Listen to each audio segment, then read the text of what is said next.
Hi, my name is Naomi. I'm from Connecticut, and in my project, I used styrofoam waste to make a remediation framework to remove both crude soluble oil and carbon dioxide from water. Today, there's three pollutants that are detrimentally harming our planet with really limited ways on how to solve them. So one is carbon dioxide, and as the atmospheric concentration of CO2 is increasing, the oceans absorb more and more of the CO2, leading to ocean acidification, which is really detrimental to coral reefs and entire ecosystems.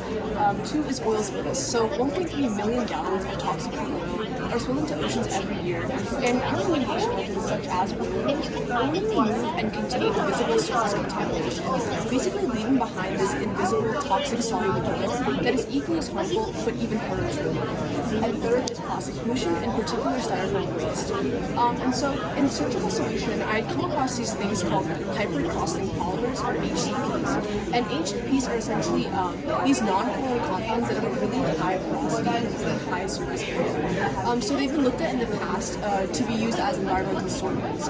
However, there are two main shortcomings with HCPs. One is that traditional HCP synthesis typically involves using a lot of costly reagents and methods, but recent literature by Tom et al. Actually demonstrates the development of a cost-effective method by using styrofoam waste. Even with this innovation, the second shortcoming is that HCPs cannot be implemented in real-life settings, as it currently resembles an insoluble powder.